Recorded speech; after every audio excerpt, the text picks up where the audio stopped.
Hi everybody. I was going to explain how to make a flavored cannabis tincture, or tincture.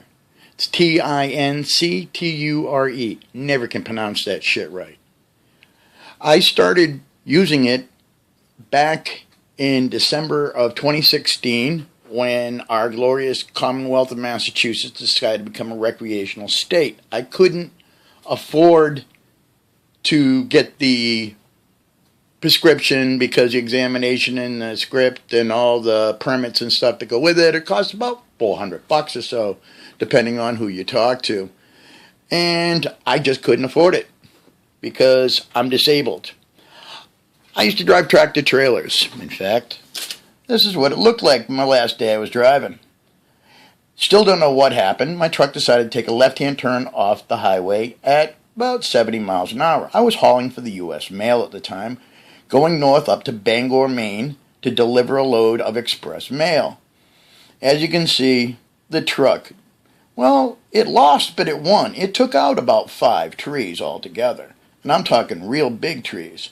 Big trees that have branches like that. Notice the end down here. See that big broken in there? Now remember that picture because that's where it went. That's me, and that's my neck.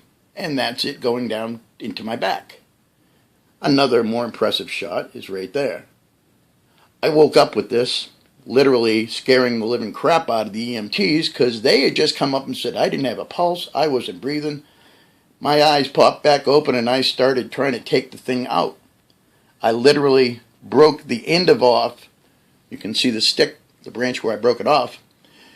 And when this branch snapped, the EMT who had just come down and checked my pulse and checked to see if I was breathing had walked up to the front of the truck and was walking away to go get a tarp to cover it, to cover my body so they could let the traffic go by on the highway. This is just 20 miles south of Bangor, right through the medium strip. And I snapped the branch off because I wanted to get out of there. I didn't realize it was in me at the time. I thought it was stuck into the seat beside me. I did mention I got hit in the head really hard here, because I actually have amnesia. I do not know what happened. I was driving on the highway, I blinked, and I was waking up with a tree stuck in me. Well, because of that, I spent 14 glorious years on fentanyl.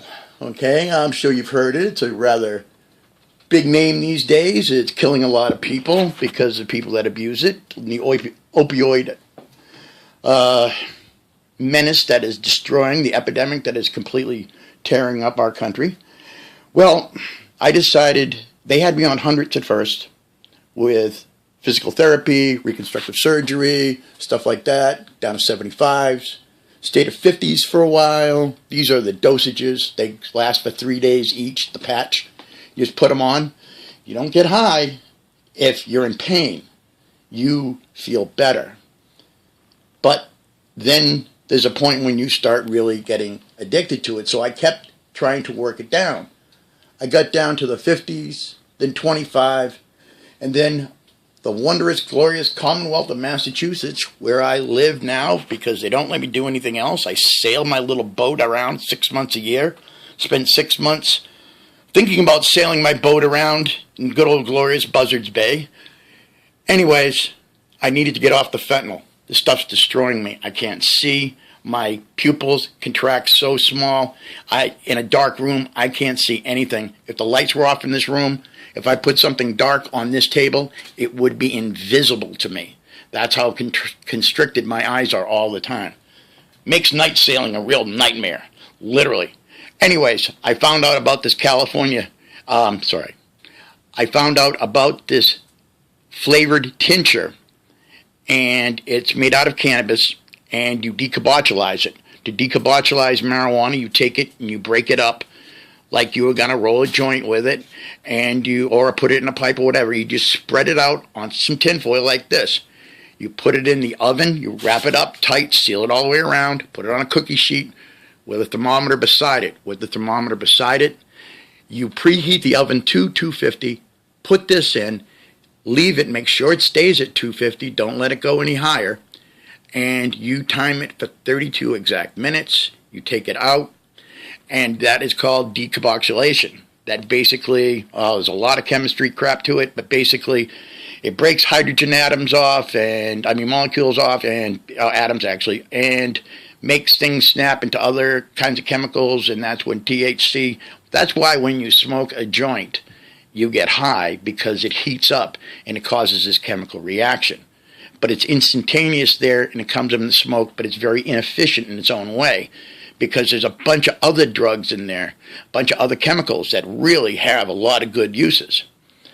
So when I got down to the 25s, and this came around, and we could legally get a hold of this, I have a friend that grows it for medical use, and every once in a while they'll have a bad batch, or not as bad, it's just not what they wanted for that particular.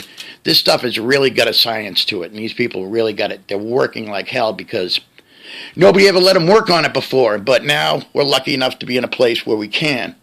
So luckily, because he is a dear and good friend, he gives me a small amount, and I use it to make these tinctures. Now what I do is I take the cannabis that I've decarboxylized, 32 minutes, 250 on a cookie sheet with a thermometer.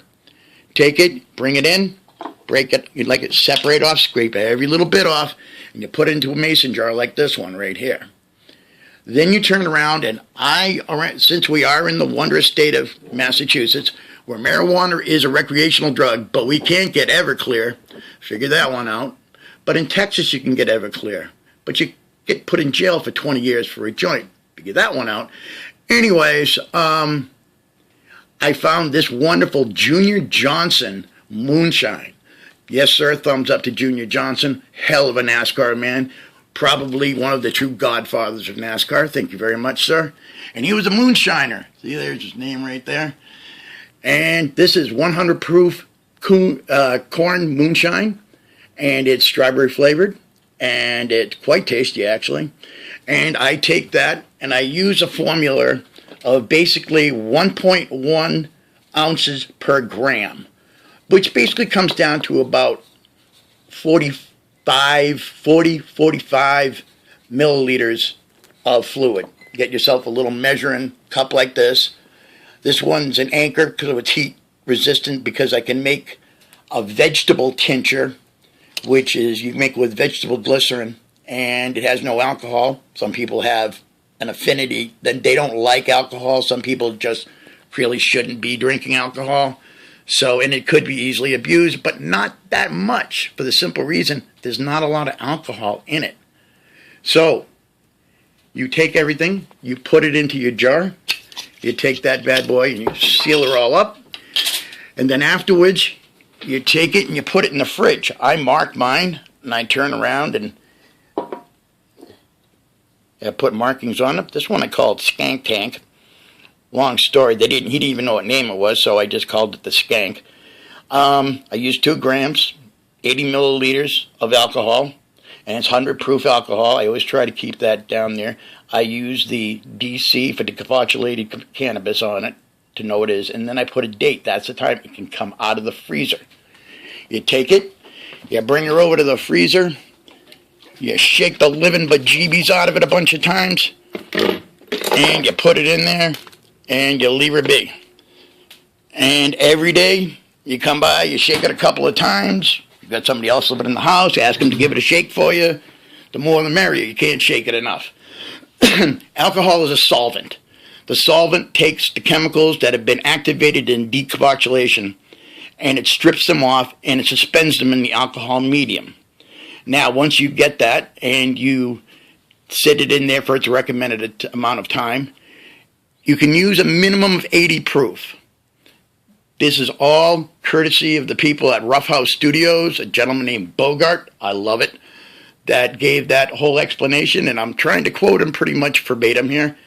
Although we do decarboxylate at 2 different factors. That you're going to have to read all about yourself, but this one works for me. I take this, and this is a little eyedropper here of it, and it squeezed one up. I take 2 full droppers like that, not drops, full droppers, so, you know, like, you get the whole thing. Oh, no. Ooh, I licked that up. Sorry, you can't drip that. So it is medicine. Really, I know everybody's out there going, rolling their eyes, oh, yeah, cannabis medicine. No, truly, What are the opioids that the doctor prescribes me for made from? Opium.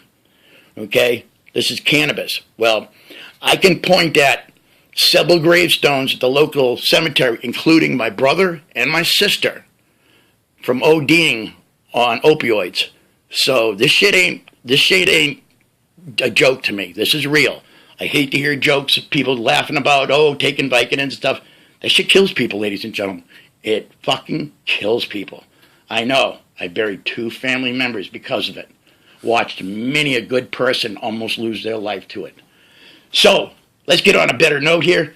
With these, I take them 2, depending on how bad it is, 3 drops, full droppers under the tongue. First time in the morning. Next time I do one at noon. I do one at 4:20 for some reason. I'm not sure what that's all about. Then I do another one at 9:20. I have to take meds in the morning and meds at night. I know it's hard to believe that I might have had some injuries that sustain like long-term meds like PTSD, depression, yada, yada, yada, all the goodies. Plus, of course, the multiple, after all this stuff, you know that isn't the only thing that happened to me. We're talking, a gazillion cuts all over my body, crushed knees, all the good stuff. So, after your amount of time you keep it in the fridge, 80 proof, 2 weeks minimum. 100 proof, 10 days minimum. 190 Everclear, if you're one of those places where you can get that, 5 days minimum. These are all according to the people at Ruffhouse. The longer, the better. This, again, it's a solvent. It is taking the stuff, it's stripping away all the time. I'm actually thinking about taking one, putting it in the back of the fridge and leaving it there for like a year to see what it comes out like. But I just don't have the money to be able to just have something sitting around like that. I have to sail. And everybody knows a boat is just some place to throw money at. So, when the time period's up, you take your stuff out of your jar, you put it and you pour it into another container, whatever. Remember, every drop is medicine, so try to not drip anything along the ways. I usually take it and suspend it on something. I'll pour it in. Once I pour the whole thing in, I'll let it all drain through. Then I'll take my little handy dandy spatula here, which is made out of silicone, because it's very, nothing sticks to it, so it's good, it's easy. Remember, every little drop, you want to squeeze it and wring it out going through. Yes, you may get a little sediment into that mix. Some guys like to put it through a filter again. I prefer not to. I think you lose some of the sediment that way, and some of that sediment is still suspended cannabis. So, every drop is good as far as I'm concerned. It works for me. Again, do what you want to do. Okay, afterwards, I'll take that after I squeezed it out good and dry. And again, I have last batch I had blueberries in them, and I squeezed them all out. The blueberries came with it because the moonshine comes like blueberry flavored, black raspberry flavored, strawberry flavored. Remember, I try to use the 100 proof because we can't use you don't want to use anything below 100 proof is good. If you can do that, that's great. It's a good one. The 190 is really super efficient. So remember, a super efficient solvent works quicker, but something that's still within the range and you leave it in long enough, it will do the same job. So it's a speed thing also. Flavor, I've heard of people using 151, using that. Anything, minimum 80 proof, ladies and gentlemen. That's the main thing. Squeeze it all out the best you can with your little spatula. Drop it into your coffee filter, crumple it up, and then squeeze that in through again. You don't need to have the filter in at that time, but squeeze every drop out. Some guys use gloves doing this. I don't. I'm sorry. I like to lick my fingers afterwards and stuff. It is good. But anyways, it is an acquired taste, ladies and gentlemen. So don't think it's like, oh my God, this stuff is horrible. Yeah, it can be. But if you use straight alcohol, it has a more, if you've ever eaten an edible, I've been told that's what an edible has, an aftertaste like that. So anyways, I use these 4 times a day. I've cut down to a 12 patch now. I'm going to be the beginning of May, this is 2017, I will officially be taking my last dosage on a patch, and I'll be taking it off. My doctor and my my nurse, she has been wonderful. They're both awesome with me. They've helped me through this whole thing. And I approached them. They were very hesitant at taking me off the meds because of the severity of my injuries and their debilitating factors. The fentanyl was the viable solution to the situation. It really was. They do make meds for certain reasons. They're supposed to be used. Anyways, I rattled on here long enough. I used this tincture. It does a hell of a good job. Like I said, I'm going to have to up the dosages a little bit. This time, on this one, I used 2.5 grams to 85 milliliters, so I increased the dosage by 20%. I'm hoping to increase the THC levels and the cannabinoids and yada, yada, yada a little better. And that will compensate for the lack of the fentanyl that I'll have in my system at the beginning of May. So, now you know why I do what I do. Because, trust me, when you think you're having a bad day, check this shit out. Remember this. And think about reaching up and touching that on the side of your face. Really. See, there's a stick that I broke off. And, lovely. Notice the steering wheel. I ripped it right out of the dashboard. I'm so proud of this moment. 3 million miles of driving, and gone. Boom. Done in a day. Still don't know what happened to me. But I live. I get to go sailing all the time now. I got a grandson I get to go sailing with. I got another grandson, set of them, that just, one's a sports nut. The other one sails with me. The other one's as big as a NFL player. So, life is good. I wouldn't have been there.